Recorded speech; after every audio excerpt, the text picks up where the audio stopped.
त्याच्यामुळे समाधी लागली असल्यामुळे कुठे जायचंच नव्हतं. त्या बाई बिचाऱ्या वाट पाहत बसल्या, स्वयंपाक तयार झालेला होता, आता महाराज आपल्याकडे येतील म्हणून. कोणालाच माहित नव्हतं, गावातील लोकांनी त्यांना देखील माहिती नव्हतं की महाराजांची समाधी लागलेली आहे म्हणून.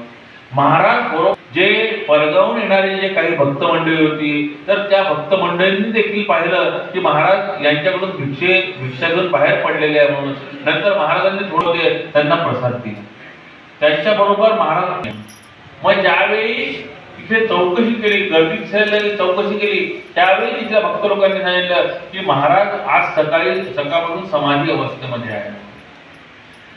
ते बाहेरगावचे आलेले लोक म्हणाले नाही नाही, आता आम्ही महाराजांना भिक्षा घेऊन पाहिलं, आम्ही त्यांच्या मागोमागच येऊन राहिलेलो आहे आणि समाधी आहे. आणि सगळं भक्त लोकांनी गेली स्वामी माझ्याकडे भिक्षेला आले म्हणून हे त्यांनी सांगितलं लोकांना. मग लोकांनी सांगितलं की नाही नाही, महाराजांचं नाहीच आहे, महाराज आज सकाळी पासून याच्यामध्ये होते, समाधीमध्ये होते म्हणून. मग ते झाल्यानंतर गांडा महाराज जे होते, तर त्यांनी महाराजांना विचारलं की महाराज तुम्ही तर इकडे सकाळपासून समाधी अवस्थेमध्ये होते, तुमची समाधी लागलेली होती आणि तिकडे त्यांच्याकडे जाऊन भिक्षा कशी काय घेतली? तर महाराजांनी सांगितलं की काय भासले महाराज. आणि महाराज म्हटले की कदाचित दत्तप्रभूंनी आमच्या रूपाने त्यांच्याकडे जाऊन भिक्षा घेतली. म्हणजे त्या मायमाऊलीचे अधिकार पाहणं किती मोठा असेल की साक्षात दत्तप्रभूंनी आपल्या शिष्याचा, आपल्या सेवकाचा शब्द खरा करण्यासाठी म्हणून त्यांचं रूप घेतलं. नाना महाराजांच्या जीवनामध्ये देखील हा अनुभव आहे.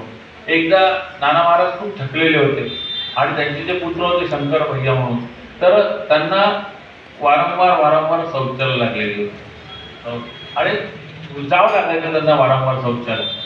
असेच एक दिवस महाराजांना रात्री नानांना झोप लागून गेली आणि इकडे भैयाला 2-3दा शौचालय जावं लागलं. त्यांनी आवाज दिला नानांना झोप लागली होती, परंतु नाना त्याला हे केले, धुवून केले आणि अंगणामध्ये त्याचं सगळं शौच वगैरे झाल्यानंतर धुवून देणं वगैरे हे सगळं काम केलं. ज्यावेळी सकाळी उठले नाना आणि नानांनी पाहिलं की बाहेर सगळं बेकुता खुणा दिसत आहेत म्हणून, लहान मुलांनी शी केल्याच्या खुणा दिसत आहेत वगैरे म्हणून, त्यांनी भैयाला विचारलं, भैयाला विचारलं की अरे बाबा तू हे कसं काय अंगणामध्ये कसा काय गेला होता किंवा काय? तर ते भैया साहेब म्हणे की तुम्हीच तर मला प्रत्येक वेळी घेऊन गेलो म्हणून.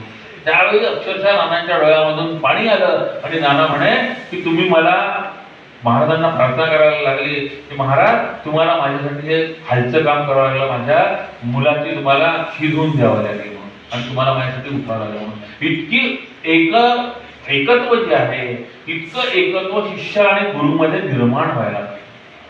आणि शिष्य आणि गुरुमध्ये हे एकत्व त्याच वेळी निर्माण होते ज्यावेळी शिष्य आपलं संपूर्ण समर्पण जे आहे हे संपूर्ण समर्पण गुरूंप्रती ठेवतो आणि गुरु देखील त्याच्या समर्पणाचा स्वीकार करतो कुठलेही.